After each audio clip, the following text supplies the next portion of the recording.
Bismillahirrahmanirrahim. Assalamualaikum warahmatullahi wabarakatuh. Alhamdulillahilladzi ja'ala yaumal jum'ati afdalal ayyamil usbu wa sa'atal mujabil masmu. Asyhadu an la ilaha illallah wahdahu wa asyhadu anna Muhammadan abduhu wa rasuluh. Allahumma salli wa sallim ala Muhammadin abdika wa nabika wa rasulika nabil ummi wa ala alihi wa sahbihi ajma'in amma ba'du. Fa ya ayyuhal hadirun usikum wa iyaya bi taqwallah faqad fazal muttaqun kama qala Allah fi Qur'anil azim. A'udzu billahi samii'il 'alim minasyaitonir rajim. Bismillahirrahmanirrahim. Ya ayyuhar rusulu kulu minat thayyibati wa'malu sholihan. Inni bima ta'maluna alim. Al-ayah. Alhamdulillah tadas binikmah. Puja, puji dan syukur kita panjatkan kepada Allah yang telah memberikan berbagai kenikmatan, baik yang didahulukan maupun yang dinantikan. Salawat beserta salam semoga tetap tercurah kepada Nabi besar Nabi Muhammad SAW yang dinantikan syafaatnya oleh kita semuanya, yang telah memberikan berbagai petunjuk kepada kita bagaimana caranya kita mendapatkan khairat, kebaikan di dunia maupun di akhirat. Allah berfirman dalam Al-Quran, nusari'u lahum fil khairati, ada sebagian orang yang didahulukan oleh Allah mendapatkan kebaikannya. Jadi baik di dunia maupun di akhirat, nah, terutama gitu ya. Dia di dunianya ada yang mendapatkan didahulukan kebaikannya. Nusari'u, dipercepat kebaikannya oleh Allah fil khairat. Itu baik di dunia maupun nanti di akhiratnya gitu. Jadi ada orang-orang yang di dunia mendapatkan fid dunyanya hasanah wa fil akhirati hasanah wa qina adzabannar gitu. Ya di dunianya cepat mendapatkan kebaikan dan di akhirat juga dapat kebaikannya gitu. Nah, ini visi kita dalam hidup ini ya. Jadi visi kita dalam hidup itu yaitu Rabbana atina fid dunya hasanah, di dunianya hasanah, wa fil akhirati hasanah, di akhiratnya hasanah, wa qina adzabannar, dijauhkan dari neraka gitu. Itu visi kita. Visi itu tidak akan berjalan sebaik apapun visinya ketika tidak diturunkan ke misi, susah gitu. Nah, misi pun ketika kita tidak diturunkan ke rencana strategisnya susah juga gitu. Visinya kan kita doa, semuanya doa. Rabbana atina fid dunya hasanah wa fil akhirati hasanah. Dunia ingin hasanah, akhirat ingin hasanah, dan dijauhkan dari api neraka. Itu hanya sebuah doa ketika tidak digulirkan ke misinya gitu. Nah, salah satu misi yang kita ingin dipercepat atau diberikan di dunianya kebaikan ada ya. Tip dari Allah gitu. Bagaimana caranya? Yang pertama, ya ayyuhar rasul kulu minat thayyibat, satu, makanlah yang thayyib. Ya, jadi makanlah yang thayyib. Thayyib itu apa?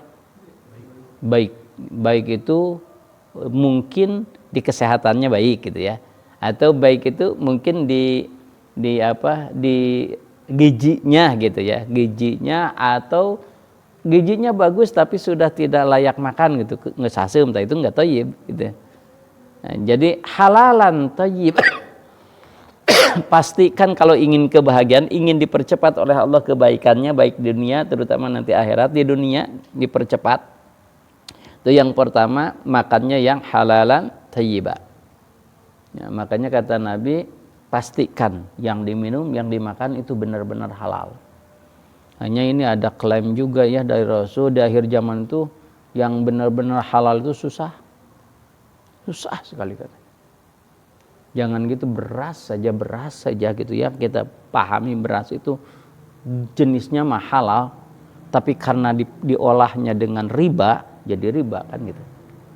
Contoh misalkan riba itu kan, bentuk riba itu ada jenis goror misalkan. ada tipu menipu. Ini teh beras jelek, kemudian dicuci jadi putih, pakai pemutih gitu. Dimasak teh sekali 2 kali hasum gitu. Kan itu ada sifat goror, itu sifat riba. Jadi walaupun kita tidak tahu, itu ada sifat ribanya di situ. Atau jual belinya ada pengurangan timbangan, takaran, itu kan jenis riba juga gitu. Jenis riba.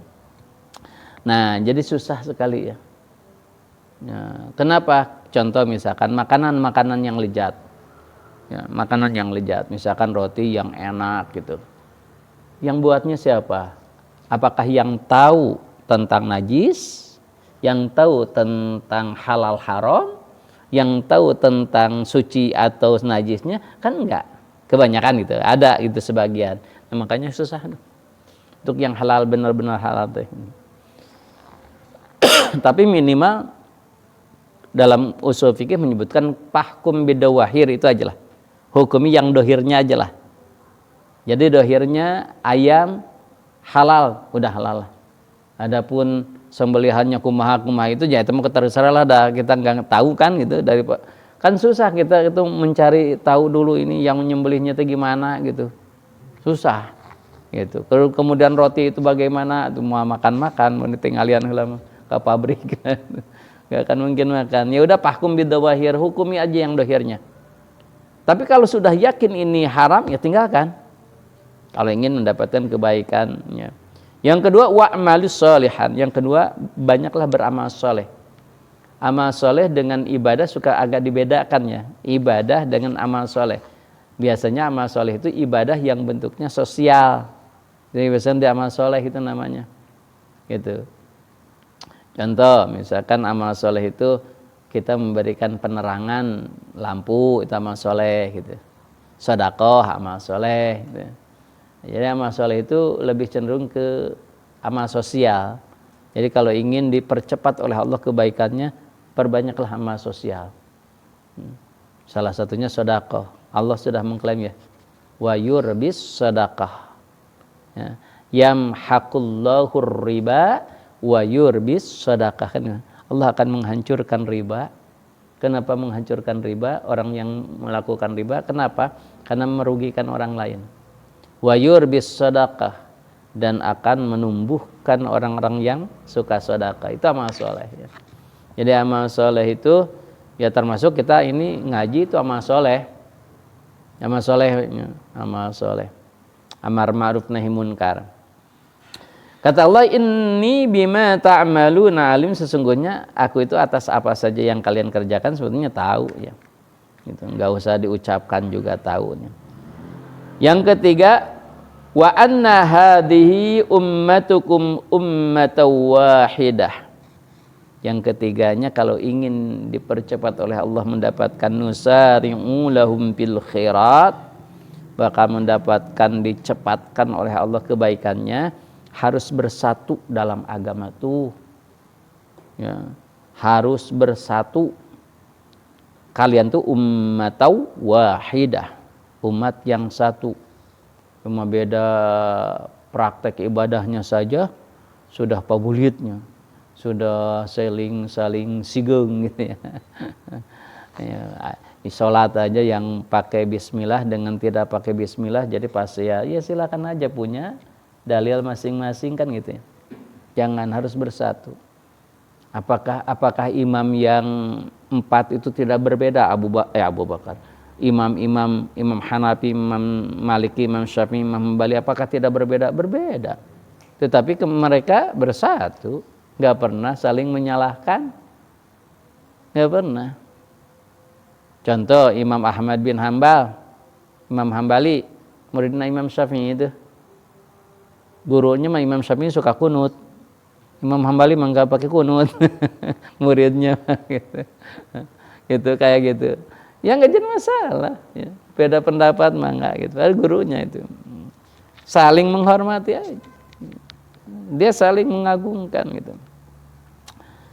Nah, jadi ummatu wahidah ya. Hanya sayang jinnya. Hanya sayang, wa ana rabbukum fattaquni, maka seharusnya kalian tuh takut ketika melakukan kesalahan. Ya, jadi kemarin takwa, takut kepada Allah fisri wal alaniyahnya. Hanya sayangnya apa? Sayangnya fataqatta'u amrohum bainahum zubura. Nah, sayangnya ya Allah menyuruh kita itu umat wahidah bersatu dalam ukhuwah ya, bersatu. Tapi sayangnya banyak juburonya. Banyak apa?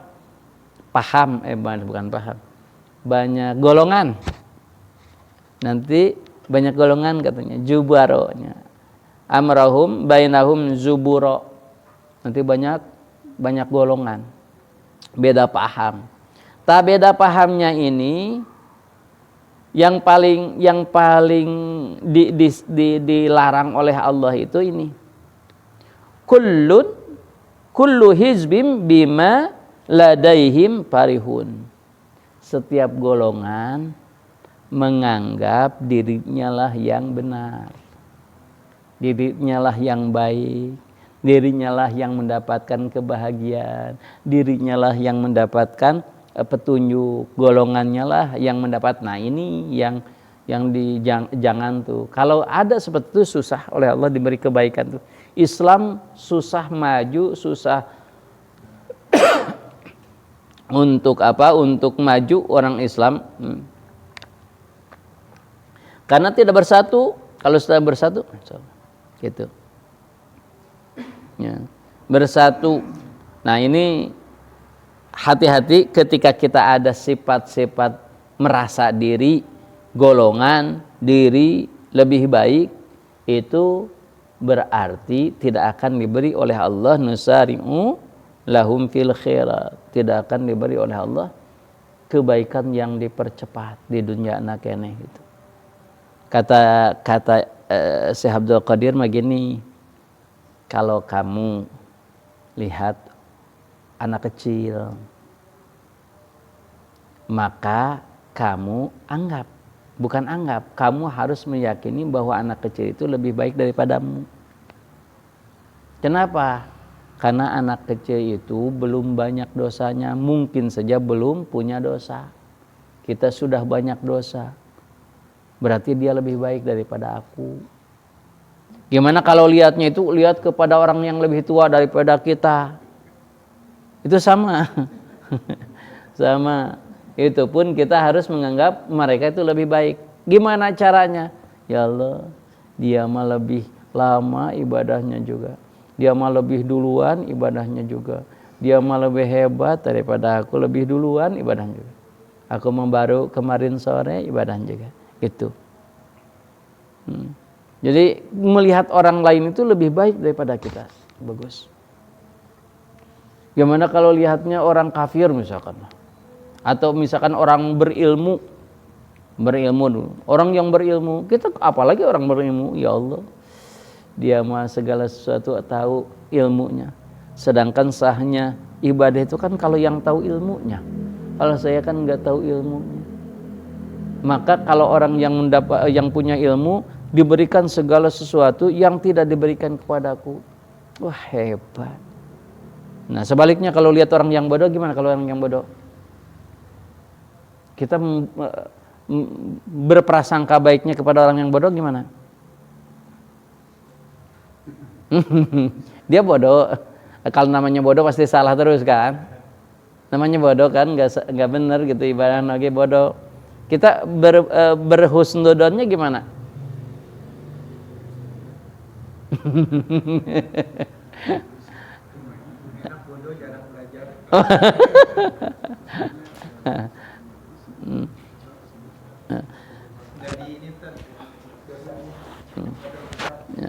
Kata Syekh Abdul Qadir, kalau lihat orang yang bodoh, kita bilang dia itu berbuat salah karena bodoh, karena nggak tahu. Tapi aku itu berbuat salah, dosa itu tahu, padahal itu teh dosa. Berarti kita akan lebih besar dosanya. Kenapa? Karena kita tahu gitu. Dia mah nggak tahu gitu. Gitu. Tapi jangan sampai Nah, inilah orang yang pintur itu ngabobodo kanu bodoh. Contoh misalkan, teu sah salatna lamun teu make peci hidung. Enggak sih. Tidak sah kalau punya pakai peci hidung lamun pakai cibedas gitu kan. Kan di mana? Gitu, misalkan gitu. Kan semuanya tahu gini gitu. Nah, tuh ya. Gimana kalau misalkan melihat orang yang bodoh seperti ya kayak barusan gitu. Gimana kalau kita misalkan husnudonnya ke orang yang kafir? Ya, mungkin saja dia itu kan nanti dapat hidayah dari Allah, dia iman.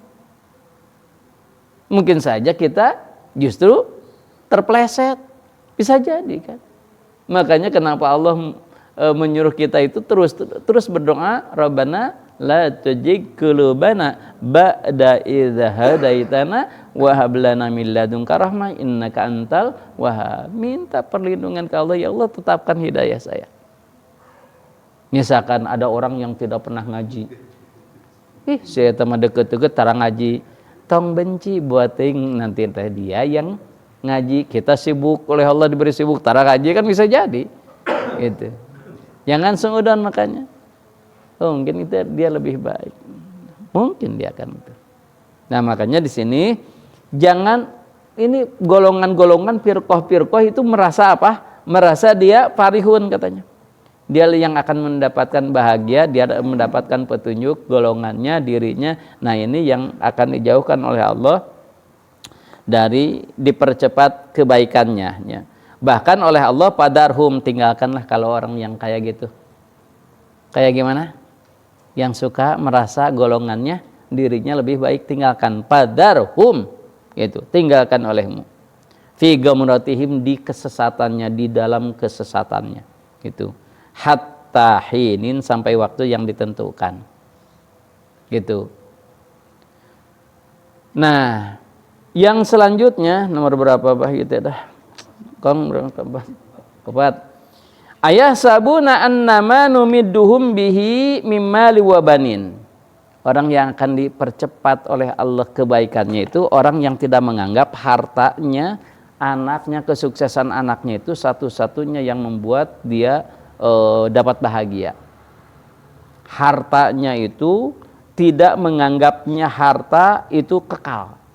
Banyaknya harta, anaknya sukses, keluarganya sukses, tidak menjadi kebanggaan sehingga lupa akhirat, enggak.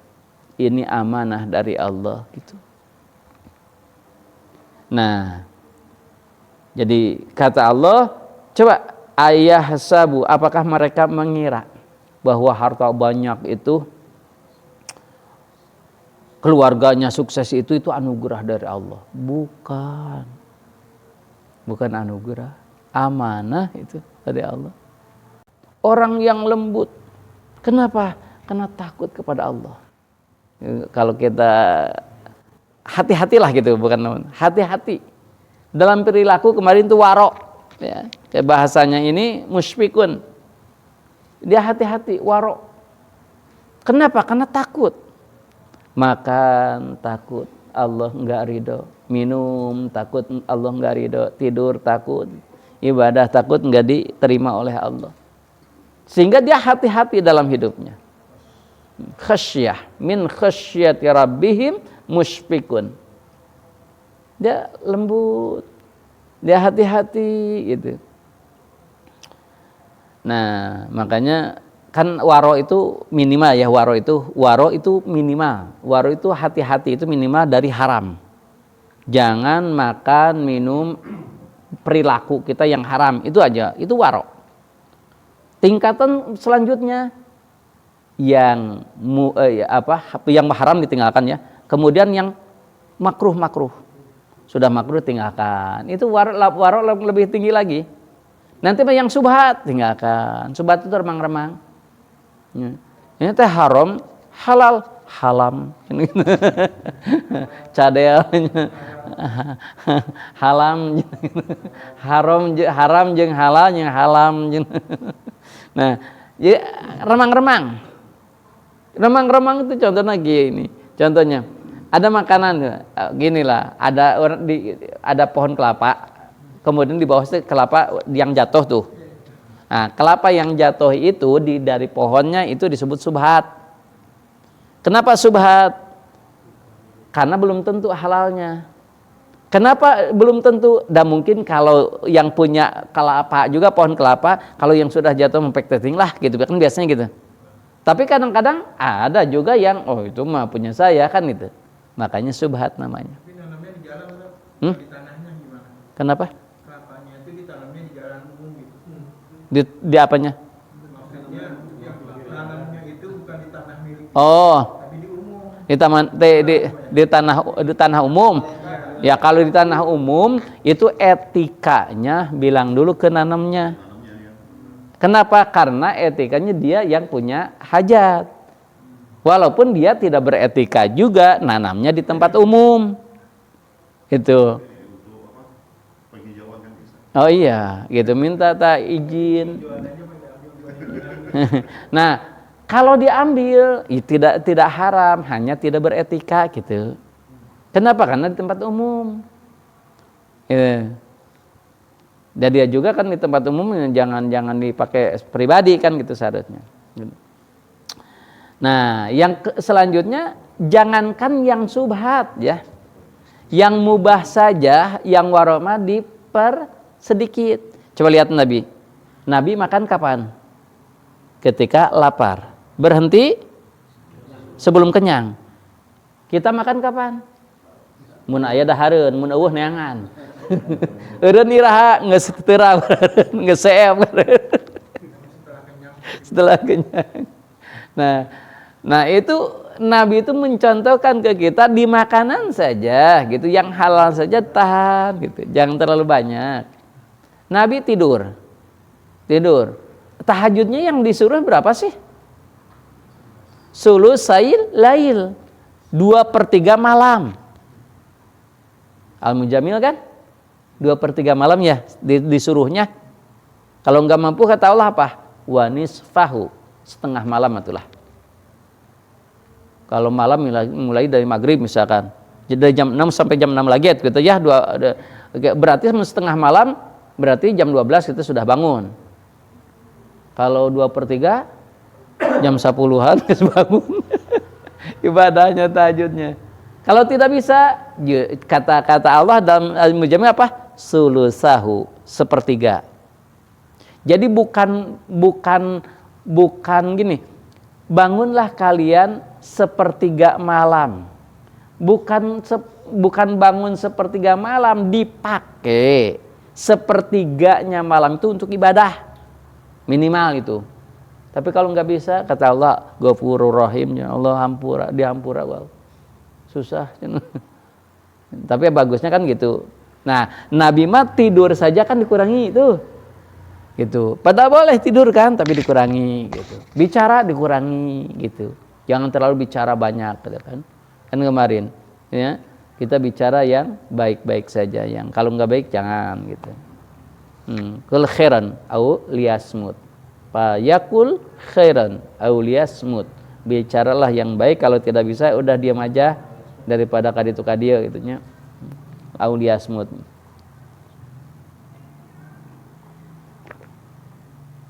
Yang selanjutnya, walladzina hum biayati rabbihim yu'minun. Iman, yakin terhadap ayat-ayat Allah. Ayat itu apa? Tanda-tanda kekuasaan Allah. Sekarang tuh tanda-tanda kekuasaan Allah, hujan saja panasnya, gerahnya gitu. Ya, sedang hujan saja suka gerah sekarang. Dulu mah kan ketika hujan teh dingin gitu. Sekarang mah kekuasaan Allah ya. Itu yakin kita, Masya Allah, kuasanya Allah gitu. Ini kuasanya Allah. Di tengah gini banjir gitu, dan ini kekuatan alam digerakkan ku Allah. Yakin tentang ayat-ayat tanda-tanda kekuasaan Allah. Allah tuh ngegerakan tanah, nggerakkan angin, menggerakkan air, itu mudah. Itu tanda-tanda kekuasaan Allah. Kenapa? Karena akhir zaman itu idza zulzilatil ardu zilzalaha, sering digoncangkan. Bumi itu sering digoncang. Gitu. Itu sekarang ngeri aja di mana-mana ya. Kemarin Garut ya, Garut, Tasik, baru padahal tidak pernah katanya banjir, bandang, banjir. Ya, itu kekuasaan Allah. Itu tanda-tanda kekuasaan Allah. Kita harus yakin kita ada tanda-tanda kekuasaan Allah yang di diri kita juga gitu. Insyaallah dulu mah kita rambutnya putih, sekarang sudah meninggalkan dunia, hitam, putih semuanya ya. Dulu mah hitam semuanya, sekarang putih semuanya. Dunia hitam sudah ditinggalkan. Ya. Hanya rambut nah hungkul dunia. Gitu. Kelakuan nama gitu keneh we katanya. Walladzina hum bi ayati rabbihim yu'minun. Kemudian walladzina hum li rabbihim la yusyrikun, tidak musyrik kepada Allah. Saya tadi baca hadis sore, ketika kita ada balai, ada musibah, kemudian kita sering bicara ke makhluk Allah, maka kata Allah, silahkan kamu bicara kepada siapapun. Kalau kamu bicara kepada siapapun, maka aku akan lepas tangan. Jadi dia bilang gini, kata Allah gini, ketika dia tidak mengeluhkan kepada makhlukku tentang keluhannya, tentang musibahnya, tentang balainya, tentang kekurangannya musibah mulanya. Tentang musibahnya tidak pernah mengeluh kepada makhlukku, maka akulah yang nolongnya. Tetapi sebaliknya, ketika dia suka curhatan, mengadukan, ketika mengadukan kepada makhlukku, maka aku akan biarkan dia. Silahkan kalau makhlukku bisa menolong. Nah, yang saya khawatirkan itu sekarang di medsos ya, setiap keluhan apapun ke medsos itu. Seolah-olah Tuhannya itu tuh ya distatuskan gitu. Kadang-kadang mau makan saja di statuskan foto. Cik. Ini dipoto kemudian distatuskan. Boleh nggak sih? Mungkin dia mau berbagi kebahagiaan. Justru kabatur teu miraraan eta teh. Batur teu bogaeun sih gitu. Mencuk kurang sana mah miraraan teh batur ya Allah saya teh makan enak gitu. Saya enggak bisa gitu. Apa tujuannya? Tujuannya enggak ada lain adalah pamer. Kalau pamer kan berarti kan ujub, takabur. Makanya ketika sudah ngeposting, apa yang dilihat? Siapa yang membaca? Berapa orang gitu kan? Banyak enggak gitu kan lihat. Kan gitu. Apalagi kalau kesusahan kita susah-susah. Puas. Kenapa ya keluarga saya itu seperti ini? Udah ya Allah kan. Itu berarti kan mengadukan kepada makhluk yang baca, yang lihat semuanya. Makanya wajar ketika misalkan ada orang-orang serba kekurangan terus suka ngeluh gitu. Susah oleh Allah diangkatnya, ditolongnya susah. Makanya sekarang mah udah ke Allah tahajud. Gitu. Jangan kepada manusia itu musyrik juga. Padahal kata Allah tadi kalau ingin dicepatkan oleh Allah mendapatkan anugerah walladzina hum birabbihim la yusyrikun, tidak musyrik sedikit pun. Tidak mengandalkan siapapun kecuali hanya Allah. Allahus Samad. Allah tempat bergantung. Ini susah sih sebetulnya yang gini tuh. Kadang-kadang kita suka ngeluh gitu. Jangan ngeluh manusia ke manusia, ke Allah aja ngeluh. Karena manusia itu mungkin saja ketika kita ngeluh di depan iya yang dalam hati tak cocok, puas, rasain lu, syukurin lu.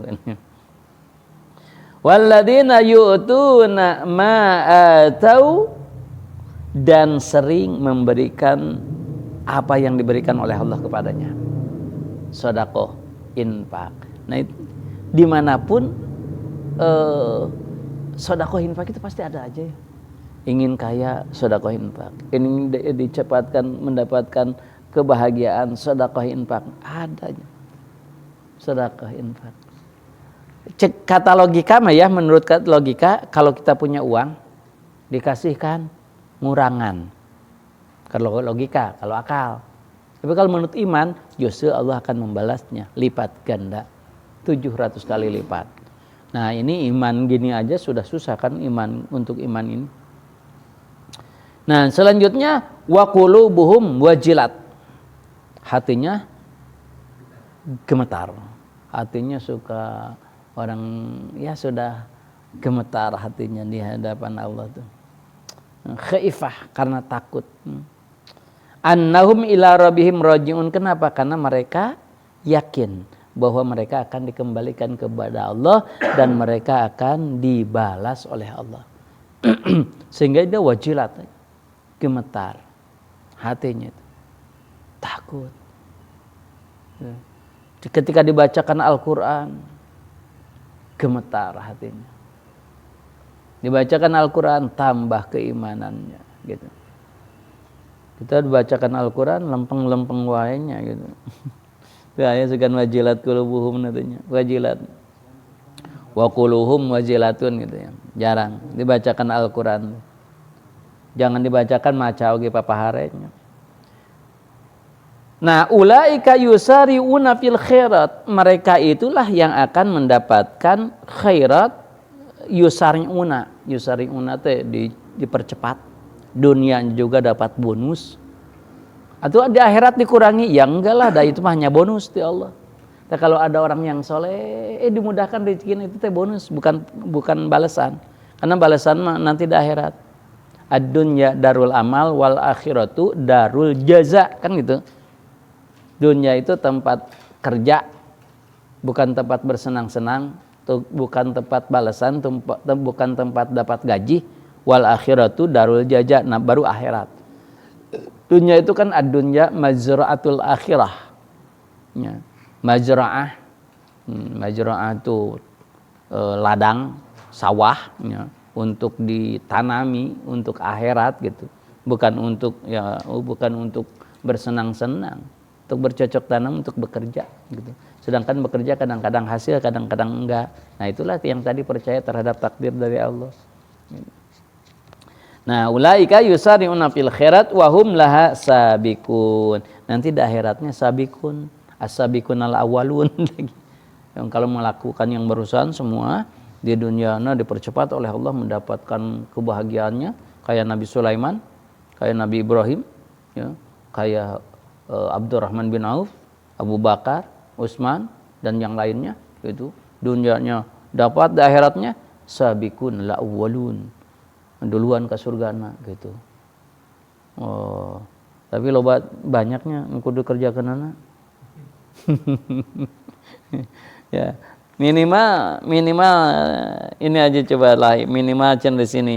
Tapi nusarina fil khairat innal ladina min khasyatillah. Minimal satu kata ulama, yang pertama khasyah aja dulu.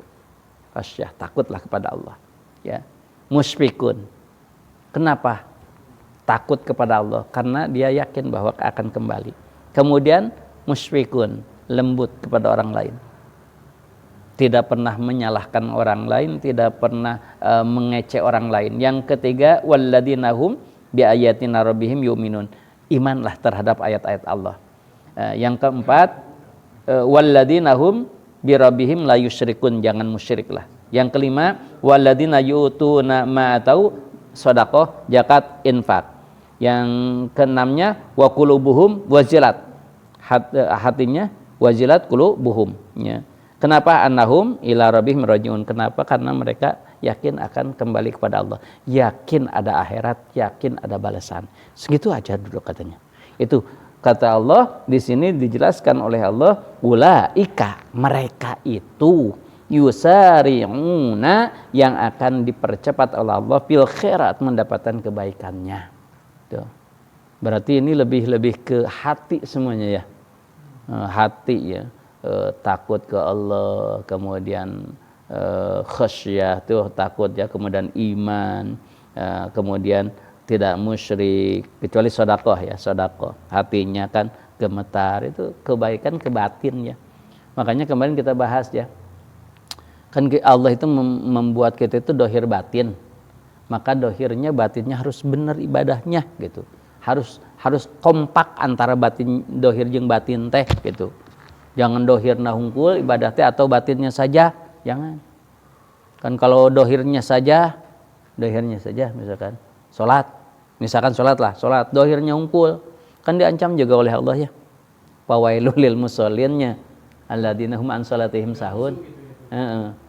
Kemudian kalau hatinya saja, misalkan yang ibadahnya, yang ingatnya tidak dengan prakteknya, kan Allah sudah menyebutkan qad aflahal mu'minun alladzina hum fi salatihim, harus sholat tuh gitu.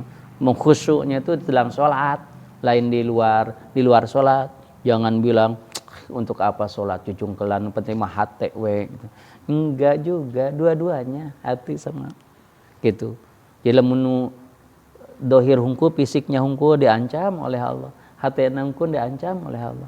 Harus dua-duanya gitu. Nah, dua-duanya inilah yang susahnya gitu. Dari awal takbir sampai akhir salam, keren. Untuk mencapai takut kepada Allah itu gimana? Ya biasanya itu ada riyadhah ya, salah satunya tafakur. Riyadhah itu berlatih. Namanya itu kalau di dalam tarekat itu riyadhah. Riyadhah itu dengan tafakur. Riyadhah itu ya latihan. Kayak kemarin misalkan dilatih jangan bicara ngomongin orang. Itulah riyadhah namanya. Sama ini juga. Apa sih yang membuat takut? Biasanya beda-beda sih. Setiap orang tuh. Contoh misalkan ada ulama latihannya ketika dia malas ngambil api, dibakarlah sendiri. Latihannya, kita mah dengan api yang sedikit saja sudah panas, apalagi neraka. Jadi takutlah dia gitu. Banyak gitu. Dengan latihan itu. Riyadhah. Salah satu caranya kita takut Allah ya, kita harus banyak mempelajari masalah perbuatan balasan dari perbuatan dosa. Salah satunya. Dulu mah ada buku tentang neraka geningannya. Kok pas lihat itu ngeri tuh. Iya, waktu kecil itu kan lihat lamun ngomongin orang ininya gitu gunting gitu, kemudian ininya kan dirojok gitu, macam itu juga sampai sekarang kan melekat ya. Nah itu mungkinnya sering. Makanya kata ulama itu yang paling hebat itu harus sering mendengarkan kisah-kisah ulama. Mendengarkan kisah-kisah ulama supaya termotivasi ketika dia baik, ketika ada ulama yang ada misalkan umatnya atau siapa muridnya yang celaka, bagaimana, kenapa, jadi kita takut. Para ulama makanya kenapa di kitab-kitab itu suka ada kisah-kisah supaya ada ibroh gitu. Ternyata si Abu Jahal seperti ini, ternyata Abu Lahab seperti ini, Firaun seperti ini, takutlah gitu. Khasyah ya. Kurang ilmu juga lah, kurang ilmu juga itu gitu. Untuk takut kan perlu tahu juga Ya. bahwa Allah itu Maha Kuasa membolak-balikan hati.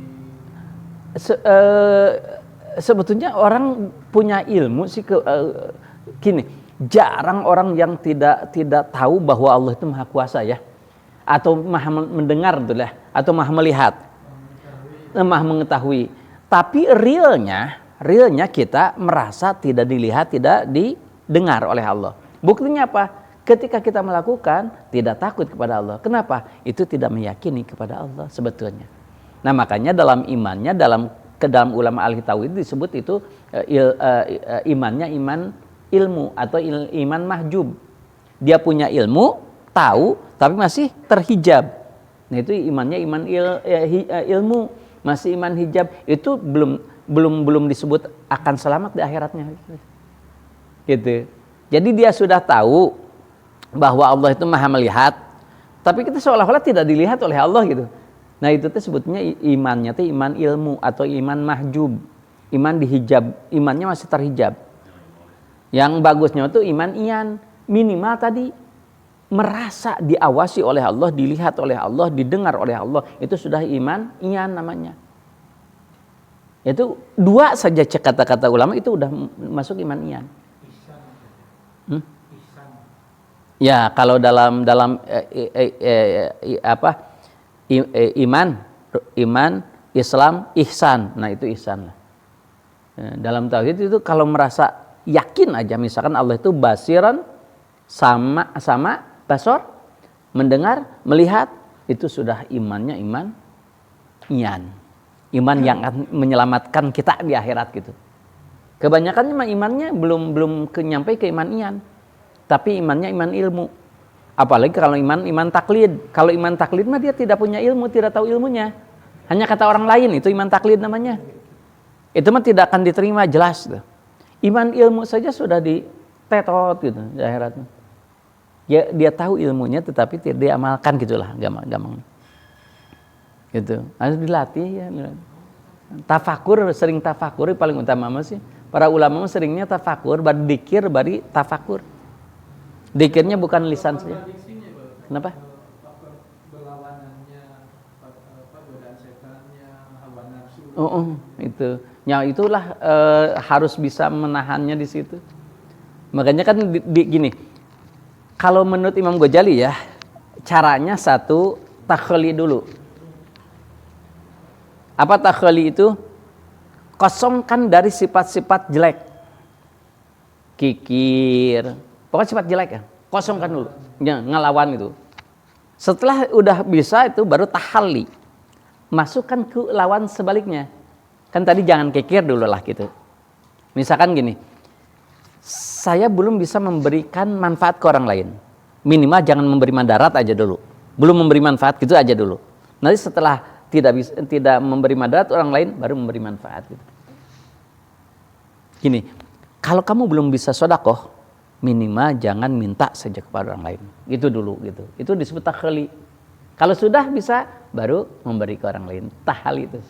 Jadi memasukkan sifat-sifat yang baik. Baru di situ akan tajali. Bahkan ada tadi tajali itu khosyahnya dan seterusnya bakal. Tapi kita kadang-kadang kita tuh kenapa sih susah sekali? Karena tidak ada yang menuntun. Jadi tidak ada yang menuntun, tidak ada yang mengawasi gini. Ginilah contohnya. Maaf, kita ingin ngaji, ingin belajar ngaji sendiri, sok. Saya yakin, pokoknya saya setiap malam Jumat mau ngaji sendiri. Apakah bisa istiqomah? Enggak. Harus ada yang membimbing kayak gini. Kalau ada pengaji gitu, jadi ngajinya terus gitu.